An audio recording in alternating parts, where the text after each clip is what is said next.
And I just wanted to talk about the Ilhan Omar situation because I think a lot of people are focusing on the wrong details. They're emphasizing the fact that she said some people did some things and seemingly trivialized an attack that resulted in nearly 3,000 immediate deaths and several thousand deaths in subsequent years due to various health problems and diseases that resulted from the 9/11 attacks. And to a certain extent, I think it's I think it is important just to focus on those words. I do think it's important to a degree, in the sense that people need to understand that Muslims' reaction to the September 11th attacks was her reaction was typical. The people who weren't celebrating, the people who weren't active jihadists, who were celebrating and cheering on the attacks, like the Palestinians in the West Bank who are handing out candies as they do after every successful suicide bombing. The people who weren't doing that, even if they weren't celebrating the attacks, they weren't that deeply concerned.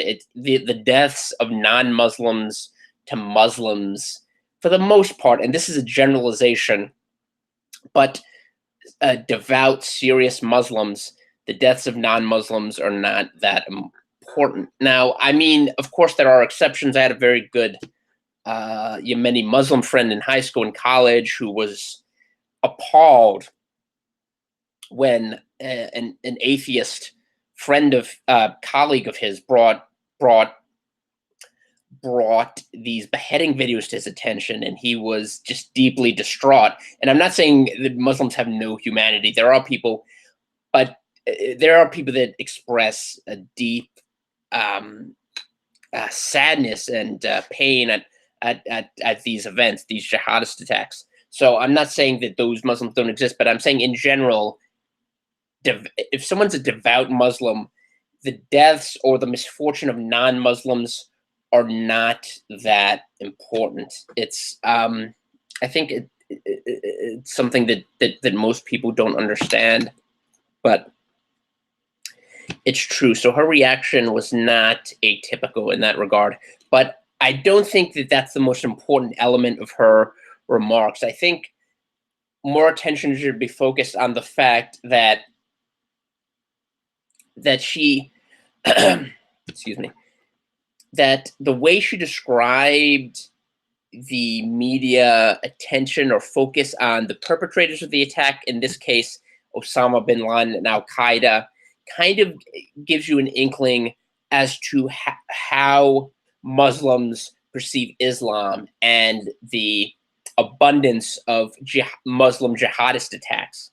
So she lamented the fact that the media was blaming, supposedly implying that all Muslims are in the same camp as Osama bin Laden. Now, this is a bit of a red herring, because there's no rational human being that says every single Muslim is a jihadist, or I mean, I'm sure there are some fringe outliers. There are some people who actually hold that belief, but they're not normative in any sense. Most people, when they say these attacks are emblematic of Islam, what they mean is if you practice Islam consistently. In other words, if you apply Islam in the way that Abu Bakr al-Baghdadi, the leader of ISIS, or Ayman al-Zawahiri, the leader now of Al-Qaeda and Osama bin Laden's successor, if you apply Islam consistently in the manner that they apply it, you would be one of these terrorists, one of these jihadists. And David Wood illustrated this principle perfectly in his semi-satirical web series Islamicize Me, which followed three atheists who decided to follow Islam during the month of Ramadan. And you see the consequences. And this is this is the problem. A lot of non-jihadist Muslims don't want to take Islam seriously, and when you take Islam seriously, what happens is jihad, and you see thousands and thousands of jihadist attacks, not just uh, not just apocalyptic mass carnage attacks like the attack on the World Trade Center, but just routine attacks and desecration of religion. In France, there's a great report by the Gatestone Institute, which points out that there are attacks on Christian churches every single day. There's vandalism, there's quote unquote hate crime, crosses being broken, vandalism, attacks on priests, even if they're not fatal attacks. And there have been fatal attacks on priests in France. There are also desecrations of cemeteries, not just Christian cemeteries, but Jewish cemeteries. And this is a manifestation of Islam. And this is something that the people who defend Ilhan Omar, and Ilhan Omar certainly herself, would not admit. Because, I mean, this is a woman who believes in the application of Sharia, just like Linda Sarsour. She is a hardcore Muslim. She supports the jihadists in Syria who are opposing Assad and the international forces there. This is a woman who takes Islam seriously. And when you take Islam seriously, you can't have any reverence or respect for human life that's not Muslim. It's just a simple, inescapable fact.